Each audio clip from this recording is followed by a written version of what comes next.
All right, so we're going to wrap up. I wrote down a few themes from today, which I thought I'd just sort of highlight quickly so that it'll just sort of send us off into the weekend thinking about corrections and social justice, and then we can come back again next Friday and go through a few more ideas.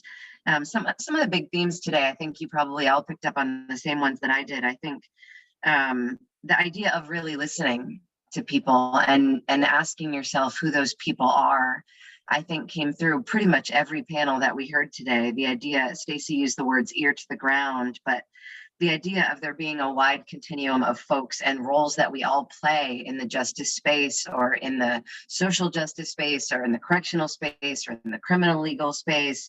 And then thinking about sort of who the players are in that space and allowing there to be space for all the players that we think about and the ones that we don't think about, right? Who are we missing from the voices that we're listening to and trying to learn from? And then I think one of the big points from the academic panel, well, there are many, but one of the big points that I took away from that one directly relates to the listening idea, is that we need to do so with more humility and more empathy. And that's just obvious. It's obvious from Stacy's conversation here, but it was just, and the lived experience panel, I think it was just throughout the conversations today that, you know, we all, at least the people in my stratosphere, and I'm guessing most of the people who are still here with us at 4:47 on a Friday, I'm thinking that the idea is that you believe that in your soul. But I was questioning my own self as people were talking, like, do I do it justice? Do I do it enough? Like, am I digging deep enough to find the humility that I need to be able to do this work?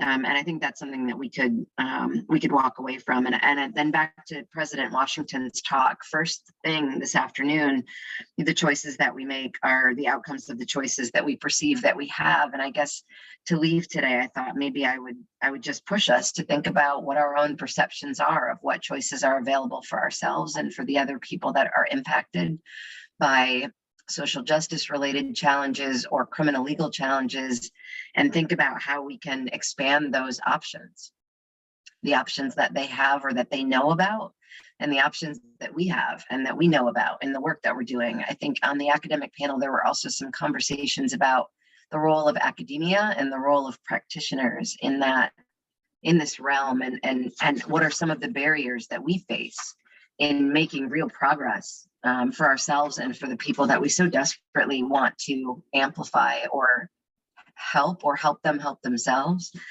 So next Friday, we have a full agenda again, with a spotlight session from Dr. Rob Norris on the miscarriages of justice, a practitioners panel, which looks to be amazing with so many awesome people on it. And then we have a featured National Academies report panel, and you heard that mentioned today, that the report came out this week, and there was a webinar yesterday on the report, and we have some of the writers of that report going to be joining us next Friday to talk more deeply about those issues. I'll talk a little bit about my new book, and then Aaron Orrick and Christy Davidson from Sam Houston State University, who run the Correctional Management Institute of Texas, are going to talk a little bit about their role sort of at the intersection of everything, at the intersection of academia and practitioners and real life and folks that are involved and everything. And then we'll wrap it up. I also wanted to note that we've been recording all day. And our goal, I hope we can do this, is to cut each of these sessions into separate recordings so that you don't have to watch all 4 hours again, or you don't have to fast forward to the parts that you want to see. So in the coming weeks, you should be able to find each of these sessions in a separate video format on the ACE website. So that if you want to use these for your classes, or you want to watch them again, or you didn't have a chance to see something, or you didn't quite grasp everything that was being thrown at you, you can always watch it back again. Faye, any last words? No, we just thank everyone for participation today. We hope to see you next week, because we have another amazing afternoon with some great stuff. So thanks, everyone. Thank you.